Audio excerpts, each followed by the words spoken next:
Sahabat Oikumene yang berbahagia, senang sekali kita bisa berjumpa dalam program Berbagi Inspirasi bersama Bung Jeki. Kita masih berbicara tentang situasi pandemik, ya, COVID-19 atau juga virus corona dengan segala dampak yang menerpa masyarakat kita, seluruh segmen masyarakat. Dan sore hari ini saya kedatangan sahabat, seorang tamu yang menggeluti ini bukan pada situasi atau hal yang biasa-biasa saja ya terkait COVID-19. Ia adalah seorang pimpinan panti, kepala sekolah dari Panti Asuhan Rawinala ya, yang berada di bawah Gereja Kristen Jawa. Pak Budi sendiri adalah seorang Muslim, ya, tetapi yang melayani. Ketika kita bicara soal kemanusiaan, itu melampaui batas-batas perbedaan kita, karena panggilan semua agama adalah untuk membela, merawat kehidupan dan melayani kemanusiaan. Pak Budi, terima kasih untuk kehadiran dalam acara Berbagi Inspirasi. Ya, Pak Budi saat ini lagi puasa ya, juga ya.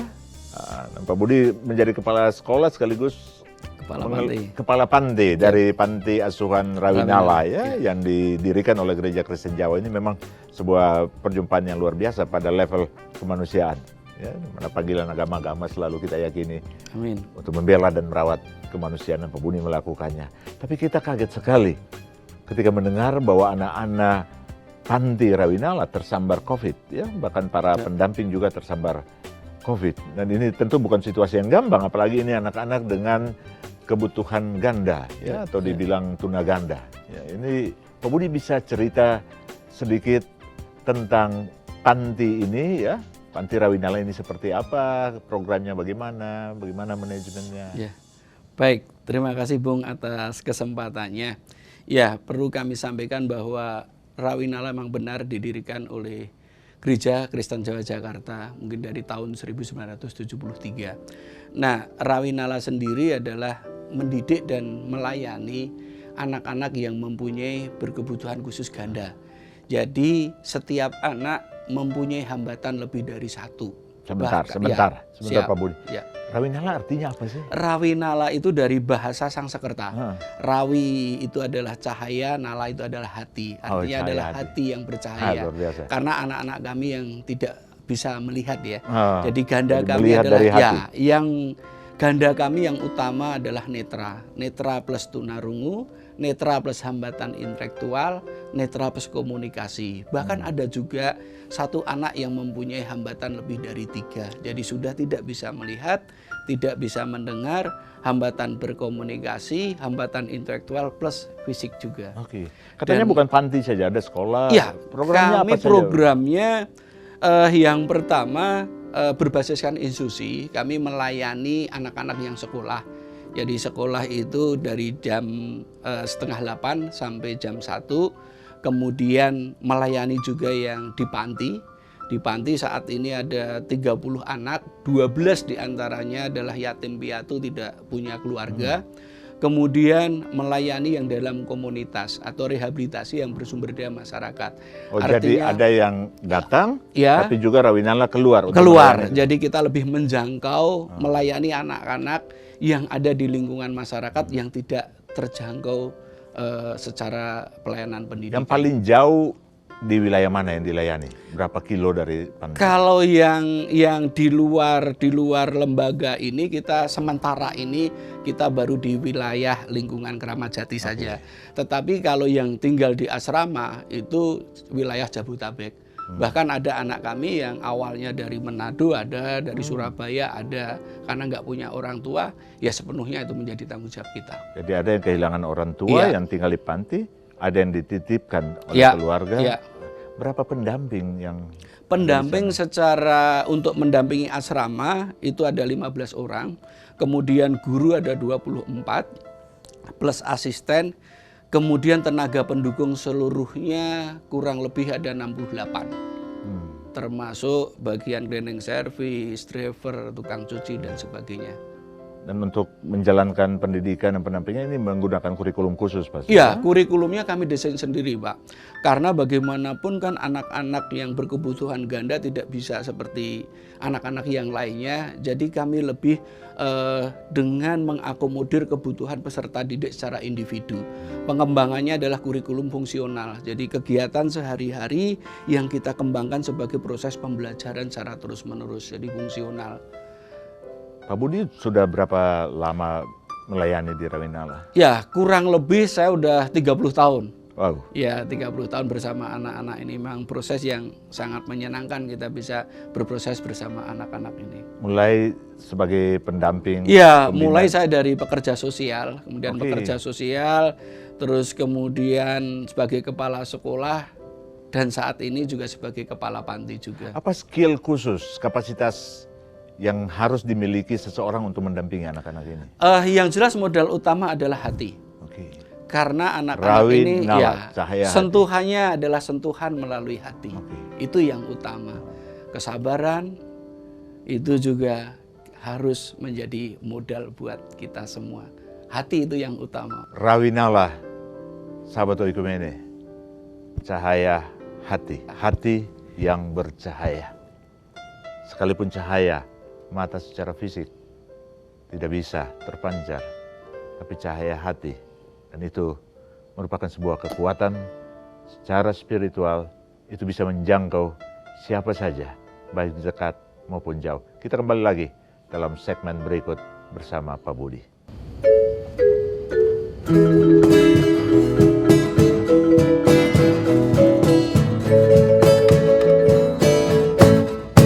Sajeke rondere Gusti uripku tansah diberkahi, hatiku ayam tentrem, hatiku ayam tentrem, kabeh iku Gusti Yesus sing maringi. Matur nuwun, matur nuwun, matur nuwun Gusti Yesus, kula matur nuwun, matur nuwun,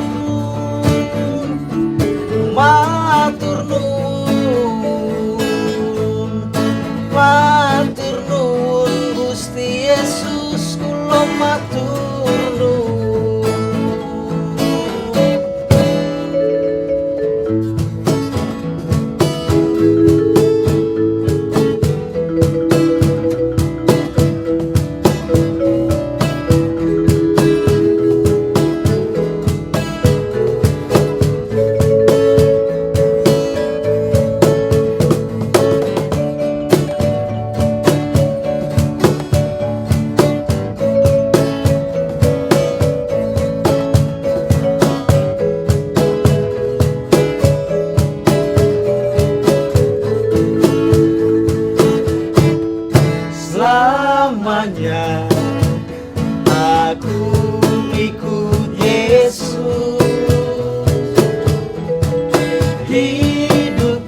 sahabat Oikumene yang berbahagia. Kembali lagi kita dalam berbagi inspirasi bersama Pak Budi dari Yayasan Rawinala.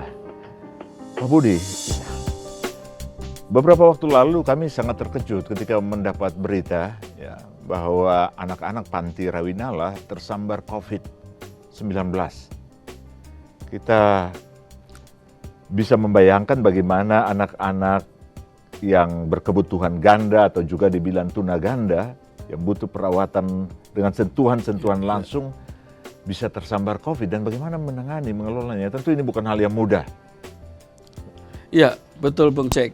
Kami awalnya juga kaget juga Bung, karena awalnya kan begini, pagi-pagi kita ditelepon oleh salah satu orang tua murid yang akan menitipkan anak, karena memang panti kami ada program yang namanya emergensi sosial, di mana pas pada saat orang tua ada persoalan, di mana pas pada saat orang tua tidak bisa berperan, kita bisa menitipkan anak dalam waktu yang sangat dekat. Nah, dia menitipkan karena bapaknya harus masuk rumah sakit gitu, harus masuk rumah sakit dan opnam. Nah, 2 hari kemudian bapaknya meninggal kan gitu.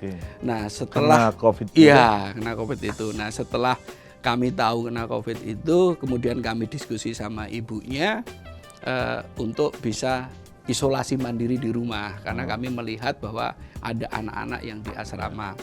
Nah, dalam perjalanannya setelah dilakukan tes, ternyata anak tadi sama ibunya positif. Nah, kemudian kami membina relasi dengan puskesmas setempat, kemudian sama petugas untuk melakukan tes secara keseluruhan, baik itu pada anak-anak kami yang ada di panti maupun pada pendamping-pendamping. Nah, dari hasil tes itu 42 teman-teman berikut anak, ternyata ada 3 anak yang dinyatakan positif, kemudian 3 pendamping dinyatakan imun.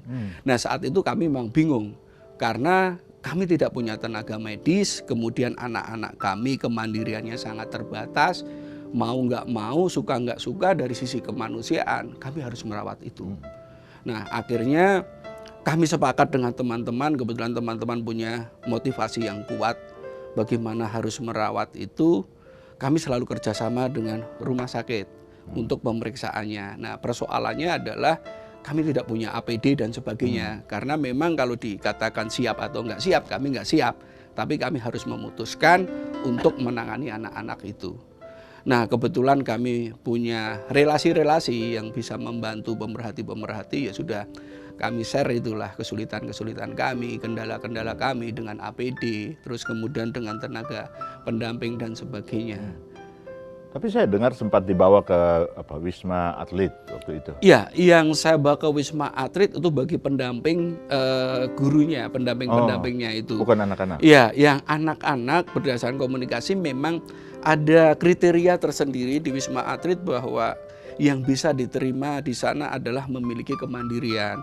Sementara anak kami dengan berkebutuhan ganda, untuk kemandiriannya kan sangat terbatas sekali. Untuk toilet training, untuk mandi, makan dan sebagainya harus dibantu.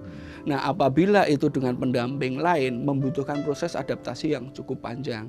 Nah, sementara kami nggak ada pendamping yang bisa mendampingi di Wisma Atlet. Ya mau nggak mau akhirnya kita memutuskan, ya sudah kita mencoba menangani dengan isolasi mandiri dengan segala keterbatasannya. Artinya kita dengan memaksimalkan peran-peran pengasuh untuk bisa mendampingi. Kemudian dari segi medis kita minta bantuan untuk pembekalan dengan Wisma Atlet. Kemudian untuk pemantauan kesehatan secara tiap hari dipantau oleh puskesmas terdekat. Tapi kan ada juga ya standar-standar ruang harus seperti apa dan lain-lain berdasarkan otoritas medis kan? Ya kebetulan saat itu kan pas libur sekolah, Bung. Artinya ada tempat-tempat asrama di mana masih memungkinkan untuk isolasi diri. Jadi 1 anak kami tempatkan dengan 1 pendamping. Maksud saya gini, 1 anak 1 kamar. Nah, pendamping yang ngikuti ini standar kesehatan. Jadi pakai APD lengkap. Kita bikin menjadi 3 shift. Mereka sempat dilatih untuk mendampingi? Iya, pas saat itu ya hanya prinsipnya gini. Saat itu yang kami lakukan oleh teman-teman adalah 1, bagaimana harus menggunakan masker bagaimana harus menggunakan cuci tangan dan sebagainya. Jadi bagaimana harus menggunakan APD, ini yang harus kita tekankan. Kalau standar-standar yang ada prinsipnya adalah menjaga jarak aman kontak dengan anak. Gitu. Itu yang kami tekankan kepada teman-teman. Tapi pendampingnya yang terinfeksi sembuh. Iya, terinfeksi ya di Wisma Atlet, kemudian ada juga yang isolasi diri di rumah. Dan saat ini juga untuk mengantisipasi hal-hal yang tidak diinginkan, pendamping kita isolasikan di asrama juga. Jadi dia tidak pulang ke rumah, tapi dia bisa mendampingi secara. Pak Budi, saya mau tanya satu hal yang agak privacy. Apa yang menjadi kekuatan Anda ketika mendengar berita seperti itu, anak-anak asuhan Anda, dampingan Anda terpapar dan Anda harus bertarung apa yang menjadi kekuatan secara spiritual yang mendorong dari dalam? Iya, yang jelas begini, Bung. Bagaimanapun kan ini adalah manusia ciptaan Tuhan yang punya hak yang sama dengan anak-anak yang lainnya. Nah, kalau ini ditelantarkan, siapa yang akan bertanggung jawab, siapa yang akan mengurus ini? Sementara kita sebagai lembaga sosial yang terpanggil untuk melayani, ya kita harus mengambil bagian itu untuk melayani anak-anak, di mana anak-anak itu yang tidak punya keluarga. Jadi kita punya tanggung jawab, sudah nggak ada jalan lagi, harus kita lakukan. Dan sementara dukungan dari pengurus, dukungan teman-teman mengambil itu. Kalau boleh milih, lah ngapain? Menangani yang setiap hari ganda aja, itu sudah berat sekali. Kita break dulu di sini. Ya, ini luar biasa, sahabat Oikomen ya. Tidak mudah mengelola atau berada dalam situasi seperti itu, anak-anak dengan kebutuhan ganda, ya, tuna ganda, terpapar COVID, dan Anda harus bertarung untuk menyelamatkan mereka, tidak membiarkan mereka terlantar. Di sekitar kita ada banyak sekali orang terlantar dan tidak dipedulikan. Kita terpanggil untuk itu, tapi oke, kita akan kembali dalam percakapan lebih lanjut dengan Pak Budi di segmen ketiga.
Sahabat Oikumene yang berbahagia, kita kembali dalam segmen ketiga bersama Pak Budi di dalam berbagi inspirasi. Pak Budi tentunya penghuni panti sendiri shock, ya, kaget ketika mengetahui hasil tes itu ya, hasil swab yang keluar. Tapi kan panti ada ini panti di wilayah mana? Wilayah Jakarta Timur, Kramat Jati, Kecamatan Kramat Jati, Bung. Oh, itu kecamatan yang cukup padat ya? Iya. Bagaimana masyarakat di sekitar ketika mendengar itu? Sebab banyak kali orang tidak terima ketika tahu ada, apalagi anak-anak panti. Iya, betul. Jangankan pada masyarakat, awalnya dari lingkungan keluarga di pengasuh atau pendamping itu sendiri, mereka juga pada khawatir. Udah nggak usah nangani, udah keluar saja dan sebagainya. Dan ada ketakutan-ketakutan dari pihak keluarga.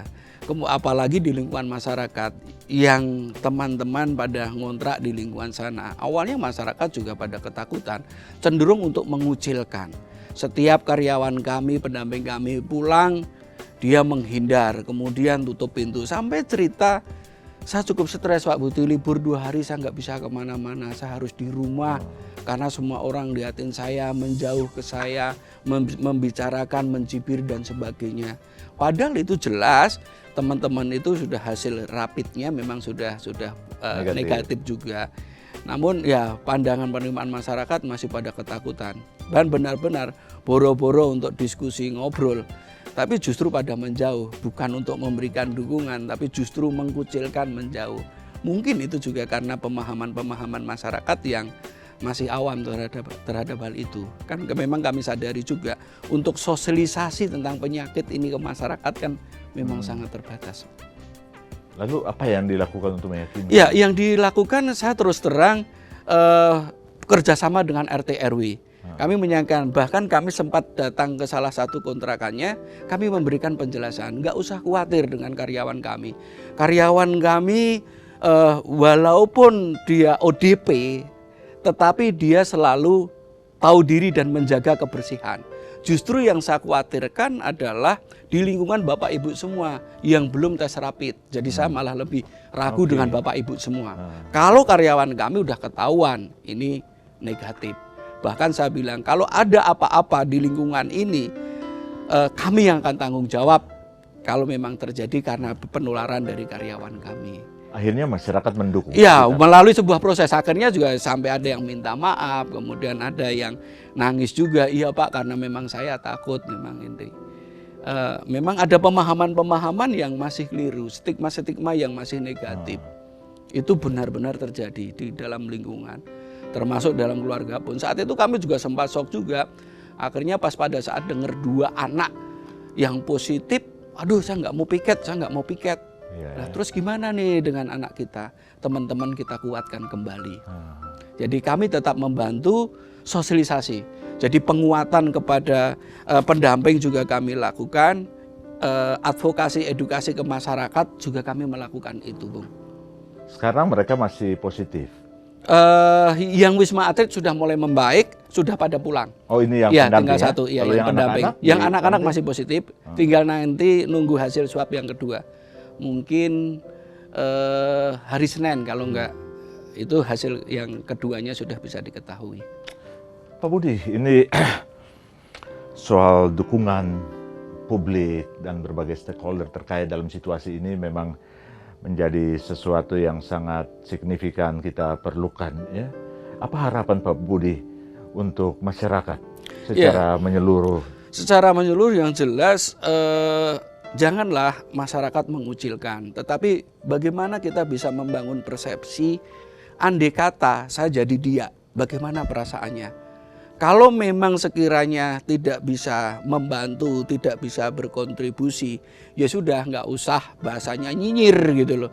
Tapi saya lebih suka adalah bagaimana mereka bisa memberikan support, membantu sebagai teman, penguat, ini akan lebih bagus daripada mungkin lebih bahasanya ya ngomong-ngomong yang nggak jelas, isu-isu yang berkembang, bahkan isu yang beredar di lingkungan kita itu macam-macam, Bung.